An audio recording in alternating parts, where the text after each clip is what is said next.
Deputy Chief Darrell Basco from Pineville PD. He's also the state president of the Fraternal Order of Police. Good to see you again. Good morning, Sean. All right, you have been getting a lot of press time, but for situations that you'd rather not deal with. I would rather not have any of this press. Yeah, I really would. Absolutely. You spoke with MSNBC in our studio this morning. Correct. You Yes. spoke with BBC America last night, Fox News over the weekend. Right. What's been the questions that they've posed for you? Well, you know, the big question that everybody has is how is law enforcement feeling right now?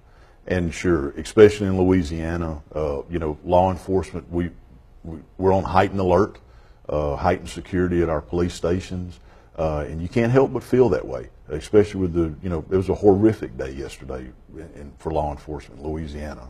Hopefully one of the worst ones I'll ever see in my career. You know, you just hate. Yesterday was sadness. Today's anger.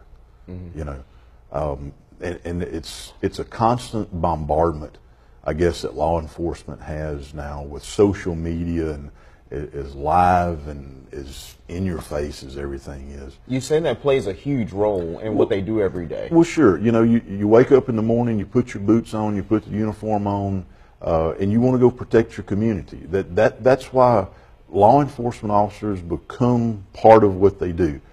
You know, we live, we work, we raise our families in the communities that we protect. So we're part of that community. We don't want to see anything bad happen in that community. Yeah. And you know, when you wake up in the morning, you're getting ready, and whether it's television or you get on Facebook or whatever, and it's just this constant barragement. You know, it's just horrible. Yeah. You said that one of the main things you've been doing for the last couple of weeks is trying to keep the officers grounded. Sure. You know, we with everything, we try and advocate for them to stay off of social media as much as they can. We try and remind them that always revert back to your training. Remember that you have a job to do. There's a certain way that you have to do it. And to keep focused on that job, because when you start to lose focus as a law enforcement officer, that's when things go wrong for you. That's when you start to make mistakes. And encourage other officers to, hey man, you know, you need to watch what you're doing. It's, you know, they call it a brotherhood or a sisterhood, and that's part of it. I don't understand what it's like for you to be a news anchor. I don't expect for you to understand what it's like for me to be a policeman. Right.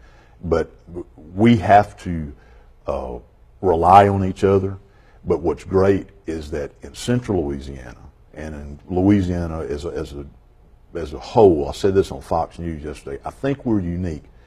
You know, as much as you see of the rhetoric and the attack by groups across Louisiana, last week after Dallas, you saw food coming to the police stations. Mm-hmm. You saw faith-based leaders coming out and saying, hey, let's pray for you. You know, the great things on Facebook that you see or through the media. Yeah, they get overshadowed. Sure, they do get overshadowed. But that's what makes your day. You know, I had a guy, just real quick, I had a guy from Vermont call me at 6 o'clock this morning and wanting to know what he could do for a policeman in Louisiana.